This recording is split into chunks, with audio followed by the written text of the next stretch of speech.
You're listening to the Galaxy Poet Podcast, a new digital platform centered around art, the creative process, and creative solutions to problems facing our world. I am your host, Jordan Ferreira. Let's begin.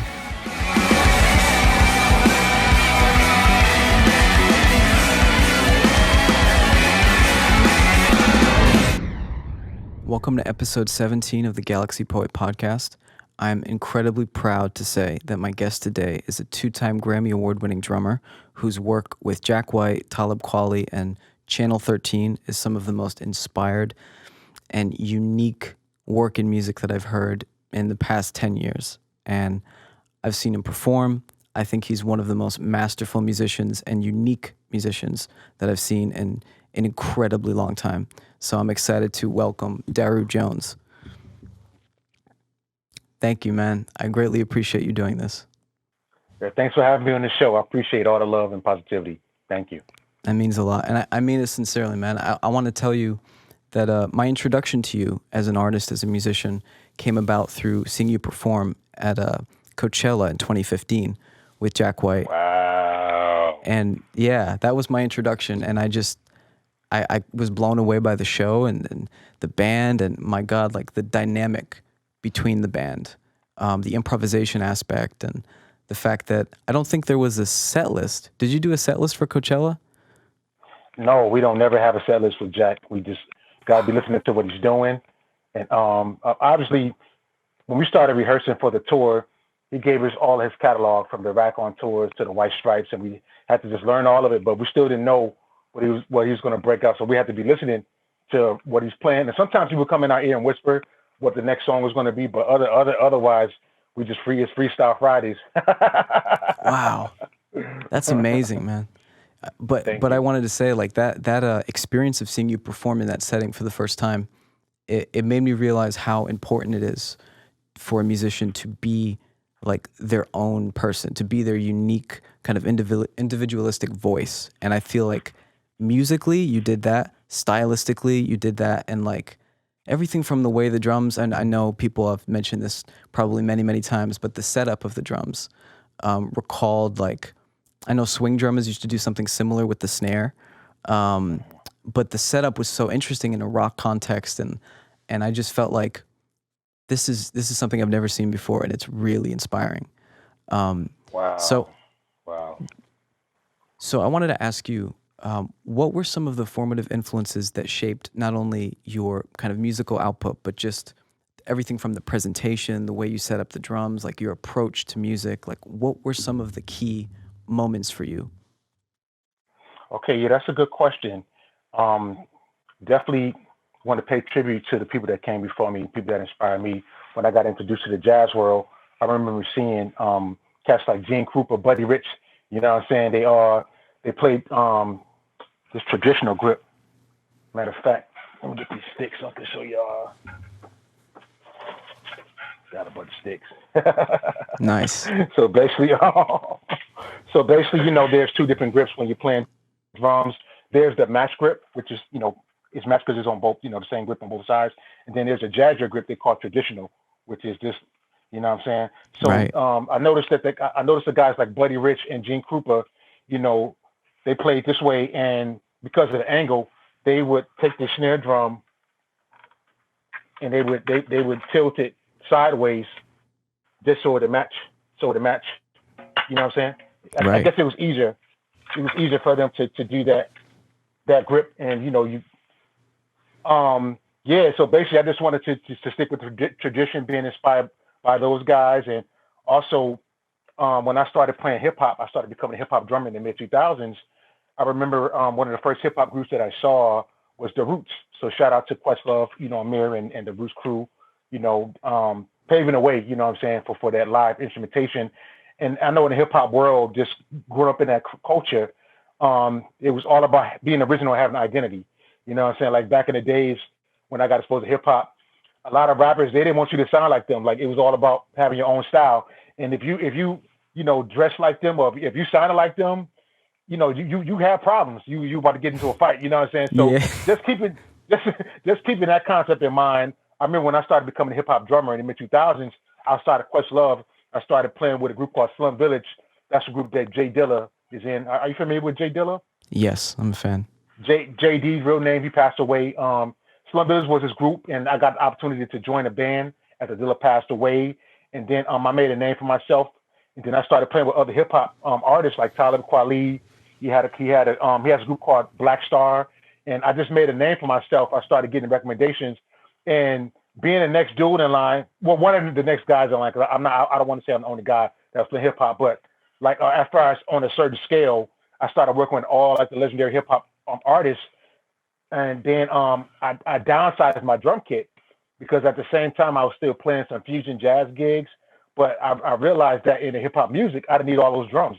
I didn't need a five Yeah, piece kit. I just needed, you know what I'm saying? And just seeing Questlove drum kit, it was motivation. It was dope. Just seeing him just with a snare drum and a floor tom and a kick drum, kill it, and just yeah, playing those Clyde Stubblefield or whatever the patterns that he was doing.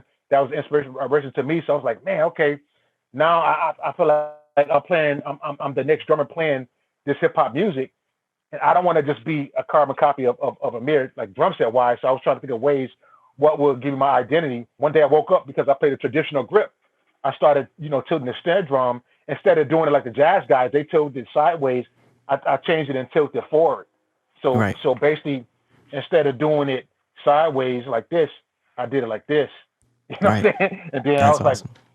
what if I took the floor tom? So it was all for looks. So I just wanted my kit to look different from a mirror. Then eventually you have to figure out how to play it. So basically my setup, it was definitely to pay respects to the OGs like the Krupas and Buddy Rich. They all Philly Joe Jones, they all tilt their drums, not maybe to my extent. You know what I'm saying? I think I took it a little bit further, but it was all just to have an identity and be authentic and have a look. Because they say image is everything, and I believe that. You want to have something that's people are gonna recognize you for what you do. So that was pretty much inspiration for starting, the angles and my Pacific setup. That's amazing, man. I think it's so true. As someone who, wasn't familiar with your work before, that was the first thing I was like, oh my God, I've never seen that before. So immediately I'm interested, like, what is this going to sound like? And then that moment, of course, in the show where, I remember seeing you stand up at one point and hit, continue like doing rolls on the snare, but you're standing. And because the snare is tilted down, you actually have like better traction to like do those rolls. It was like, wow, I've never seen that before. Yeah, it's crazy not to cut you off. No, People, no. when they see it, they be like, they think it's some scientific reason why I do the angles, but it's really not. It was pretty much just off of looks. It was off of looks. But a lot of drummers, they had their own thing that they would do for their identity. I know Benny Caliuta is one of my favorite drummers, and he had his China on the left hand side, which was different. Normally you would see the China on the other side, but that was a part of his identity. I don't know, and I gotta call Benny and ask him why did he decide to do that. But I did see like I think I saw maybe Jack DeJohnette, but I know the different drummers they all want to have their own identities because it's like I feel like your drum set is like your wardrobe. You know what I'm saying? Like Yes. you an artist, so you put on certain things, you have your accessories because you want to stand out. Same thing like when you think about icons like Michael Jackson, he wore the glittery jacket, the glittery gloves, and that Yeah. was because he wanted to have his own image. Same with Prince. Prince rocked the stilettos. It's the same thing in the drummer community. And when I started getting introduced to like the modern drummer magazines, I noticed that when they profiled the drummers, they had their certain thing that gave them the identity, and I wanted to follow suit. And as far as the showmanship, it was definitely to pay respects to like Gene Krupa. I keep missing that name, but if you watch Gene Krupa, this cat is a very animated drummer. He's doing the same thing. It's like he's becoming the drum. So when I'm playing, I'm becoming the drum. If that makes any sense. Yeah. And it's not a gimmick. It's like I'm doing that. Whatever I'm doing is because I feel it in that moment, and I'm not trying to do it to be cheesy, but it's to give off the energy that I'm feeling on stage and pass it to the audience. So yeah, not Yeah. not I didn't mean to cut you off, but just wanted to add on No. what you were saying. Yeah, No, and I didn't mean in any way that it was gimmicky. I just mean like I'd never seen it and I thought it was amazing. That's all that's what I took appreciate away it. from it. But yeah, it's Appreciate it. it's inspiring to talk to you, man, because for me, one of the most difficult things, if not the most difficult thing, is to find your singular voice as an instrumentalist, as a songwriter, as an artist in general. And I feel like what you were able to do is have Now, what you are able to do is have this like unique voice, not only as a performer, but like a musician, and even the kind of music that you make. For example, with your project Channel 13, I think it's all sort of, it's all uniquely your work, which I think is the greatest thing a musician can do, you know? Thank you. Well, just to add on to what you're saying, and I don't know if you were going to go into a question, but I want to say that I feel like we all been created, differently. You know what I'm saying? I feel like we all have something unique in us. We just got to find out what it is. I just feel like some people they spend their whole life trying to be like somebody else, so they never get a chance to find out what's unique about them. You know what I'm saying? Wow. So whatever you see that I'm doing, it took me years to find out what my special powers were. You know what I'm saying? Right. Because as a kid, like we all do, we be inspired by our heroes and we want to go do everything that they do. You know what I'm saying? But eventually, as you grow up, you start paying your own bills. You come into your manhood. You got to start, finding out, who you are. You know what I'm saying? So, it took years, and I'm still learning. I'm still growing. But I just want to say that, I believe that we all have something unique to bring to the table. Some of us, are definitely blessed with with certain, I don't know, superhero powers that may be different. But I just feel like if we all can explore and go within ourselves, that's what it takes. Go within yourself and see what's special about you. I think if we have more of that, we start having a lot more authentic, people being authentic in the game, because I think that's missing. Yeah. That's what I liked about, certain drummers that I was inspired by, because I remember that era. It wasn't on YouTube. It was like you had the Terry Bozio's and Terry. Now I'm not even. It was only one. It's only one Terry Bozio. You had one Dave Weckl. You had one Omar King. Everybody was their own individual. They might Yeah. have listened to the same people for inspiration, but they still look for ways, even though they might have may have got some ideas from Steve Gadd or whoever those guys were. They still wanted to find their own vocabulary or their own way of expressing what they was inspired by, and that's pretty much what I wanted to do, and that's what I'm hopefully continue trying to do. Yeah. I feel like that is what you do, man. And that made me Thank you. think of like, do you have any words of wisdom for an aspiring young musician who is searching for ways to cultivate that? Because I think that's so important. That's a good question. I mean, there's a lot of things you can do. I always say what I've learned when I started getting the modern drummer magazines, and they would feature whoever the drummer was going to be featured that month. It's like you don't know what made that drummer play the way that they play. So I always say it's good to find out what inspired that person, right? Right. So when just to give an example, I remember reading the Benny Caliuta interview in the Modern Drum magazine. I had no idea, like, this cat was into, Tony Williams, you know what I'm saying? And this is like when, you just, if you found somebody you like, you just was transcribing with your ear. You wasn't really seeing any video, so you had to, you didn't really know about the drummer until you read the interview. So when I started seeing where Benny, who he's inspired by, that really it made sense. I was like, okay, now I can hear the Tony Williams and his influence and all the other people that he mentioned. You know what I'm saying? Like Billy Cobham. You know what I'm saying? Yeah. So I would say for any inspiring musician, if you find somebody that you like, it's good to go check out who they was checking out. People that like what I do, just find out what made me get to where I'm at today. My style is definitely a mix of gospel drumming. That's what I came up. I came up playing, in the church Pentecostal, and the drummers that inspired me at the time, it was not gospel chops. It was just playing pocket. So the people that I looked up to was Dana Davis. He played with a group called the Winans from Detroit, Michigan. Michael Williams played with a group called Commissioned. So yeah, those are some of the drummers. So I would just say for any inspired musicians, when you find the people that you like, check out who they go back and see who they like. That's going to help you. Also, like I said, go within and see, like when you go to the drum stores back in the days, like a lot of times when we would go to the stores, and this is when the signature sticks were getting popular, so you had like the Buddy Rich stick, the Steve Gadd stick. Obviously, if I'm into Dave Weckl, I want to do everything that Dave Weckl was doing, but instead of using his stick, I tried all of the sticks because Wow. everybody's body type is different. So Right. I would encourage drummers, when you go into the drum store, don't just get what your hero used. Find out the gear that works for you. because everybody's built differently. And if you get a stick and it's a 5 beat or a stick that's too heavy for your body, you're gonna be fighting yourself while you're playing. You know what I'm saying? Right. So check out the different sticks. The same with the drum heads. You know, try different drum heads. See what kind of sound. So just experiment. Also, respect your elders. I always say that.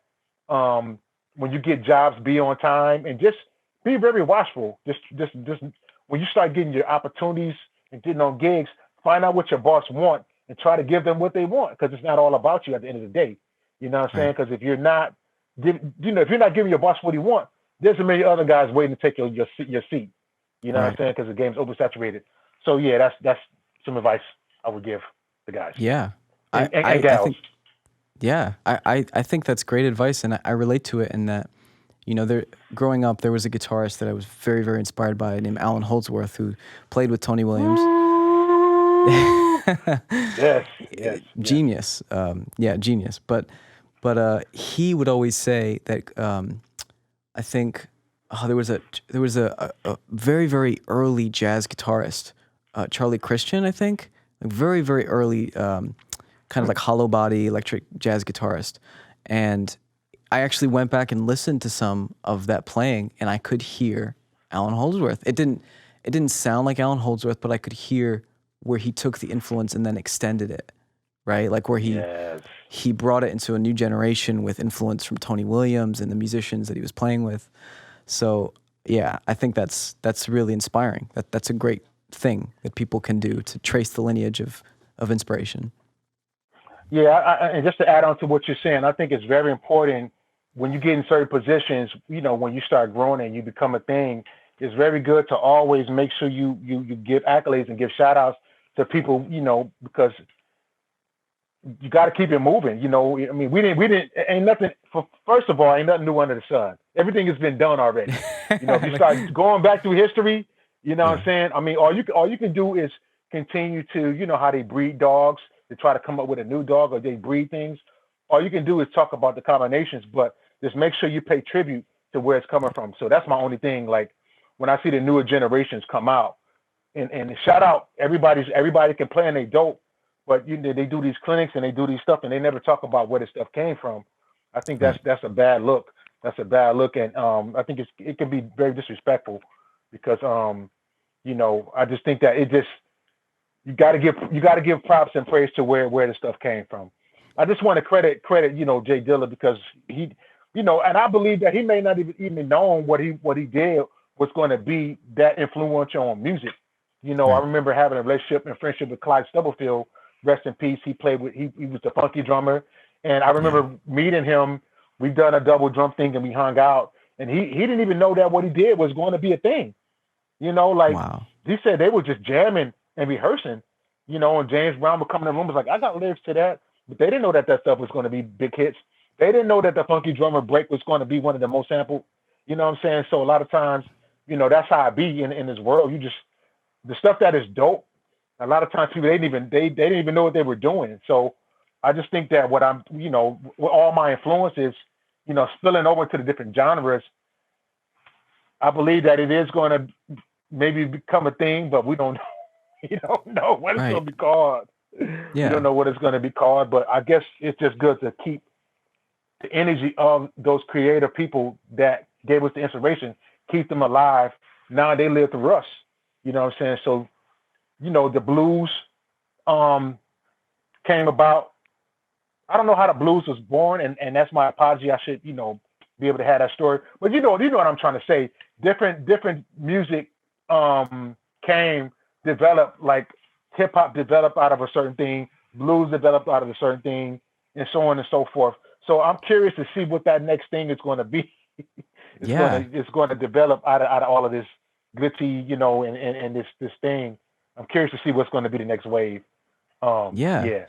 But I think it's so exciting to talk to you, because I think you have a unique insight into what some of that would, may look like, because not only with your project Channel 13, where I'm listening to it and I hear hip hop, I hear rock, I hear alternative, I hear like all these different things blended, but I listen to an album like Boarding House Reach, you know, and I'm like, oh my God, what genre is this? I have no idea. I You just love got it. facts. You got facts. Yeah, yeah, that's the thing. So I know there's some artists out there that fuse rock and roll with hip hop, and I'm not saying Channel 13 was the first project. You know, shout out to Public Enemy. I know they've done some things, if I'm not mistaken, with Rage Against the Machine. Well, they might have toured together. I know Ice T just did something with a rock band. So I just think with our direction and Pharoah's position, because Pharaoh's lyricist in the world, so he's like the upper echelon of that lyricism and rap. That's him coming out in the '90s. He wanted to fuse that with rock and roll. So I just think what we bring it to the table, I think it's just a little bit different from what everybody else has done. Not saying it's better, but just because he wanted to bring that Dilla style, which I haven't heard the other rock guys that's doing rock and hip hop. They just kind of Right. keeping it with the tradition. We fused it. Now we bringing all these other elements. So that's what separates us, what we doing from what everybody else is doing. And you have my influence, and you have Marcus Machado, the guitar player. His influence is like he's a Hendrix, on steroids with all the people that influence him from the blues. So we got all these things morphing. So I think we kind of creating, and I don't want to be too ambitious to say this, but I'm not ashamed to say I think that we are creating a whole new, or we're on the front line of creating this whole new type of vibe, because I think that more people are going to be inspired. But as long as they remember where they've seen it, that's what matters. You know what I'm saying? So Yeah. yeah, yeah, Yeah, man. yeah. I think you are, because my first impression on listening to your music was like, oh my God, this is it sounds like nothing I've heard before, but it's Mm, has that like I can't describe it other than to say it was incredibly unique in its vision, and it has the thank best you. of all these worlds that I love. Right? I mean, that's Man, kind of Pharaoh is a genius. Like people, like I gotta give credit to him because it was a vision that he had almost 10 years. He had, I think, from what I was told, over 10 years ago. And as far as the band, we've been working on this project for 4 years, and we didn't always understand what Munch was trying to do, because we wanted to come out as a live band, but he still wanted to bring producers in. I'm like, in my mind, I'm like, bro, if you want to do this live band thing, let's do it. But now I can see he wants to respect, because Pharaoh is a hip hop artist, and people he know his consumers are used to hearing him over boom bap tracks. So he right. just wanted to marry both worlds together, so that we would still have producers. So we had Knots, amazing producer. He produced for Busta Rhymes, one of the top producers, and E. Jones. So he basically some things we played all the way live, and then some things we played along with the tracks.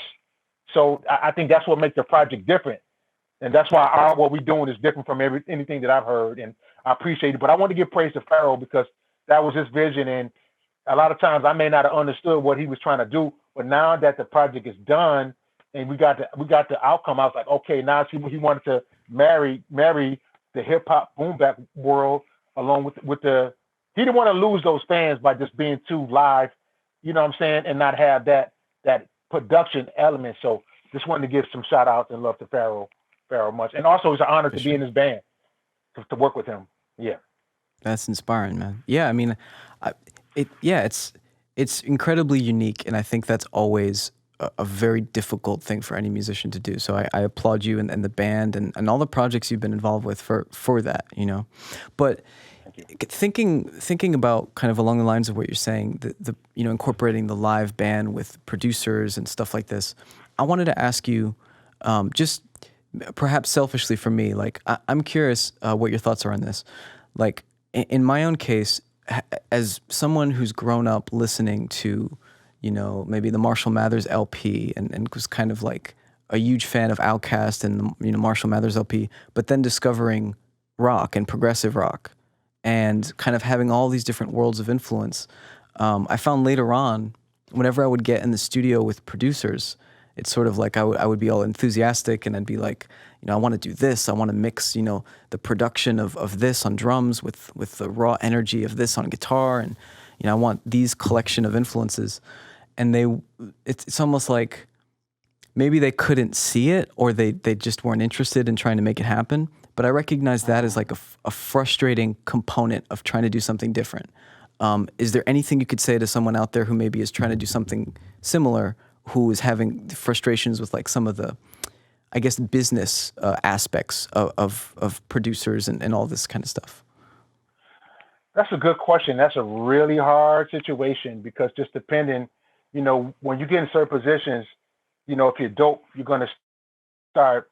People are gonna start seeing you. They're gonna want to work with you. But it's like it's a thin line because say if like a Bootsy Collins or somebody that's notable want to produce you because they feel like they see something in you, like they feel like you're the next generation. They want to raise you up. So now in your mind, you're like, dang, you respect. It's like you almost want to just be quiet and let them because they OGs, and Right. it can be very hard. It can be very hard, but I just think at the end of the day, we're men. We put our pens on the same way, and I think that you gotta just stand up and let people know what your vision is. You know what I'm saying? And just it's how you say it. Right. Now of course you're not going to talk to Boosie or any of those guys. That's OG. You got to have respect, so you got to present it Of in a course. certain way. I think that would be some advice on trying to figure out a way to get your point across and let people know what your vision is, and maybe y'all can come together. You know what I'm saying? And just be like, okay, I respect, and I brought you in, and I thank you for wanting to work with me. I respect you, but this is also my vision. Is there any way that we can come together and compromise? And I just think Right. that it's just however you present it. It's tough. It's tough. It's really tough because you feel like if you say anything wrong, it may put you out the position. you may Right. you may turn off the OG. But at the end of the day, it's your ship, right? Yeah. It's your package. So you got to be happy with the end result. So I just Right. I just think that as long as you're not yelling at them, as long as you can find a way that you can write it down or figure out how you can either have somebody else explain to them if you're afraid. You know what I'm saying? Because Right. That's smart. it could be very intimidating. Working with like a Rick Rubin, if you get that type of opportunity, you're like this dude knows what he's doing. So you got to also trust. It's a trust thing too. You got to also trust that person OG. They have more insight, so they know what they're talking about. You know Right. what I'm saying? So take that, but then if you have like a Pacific overall integrity you want to get over, just let people know what that is.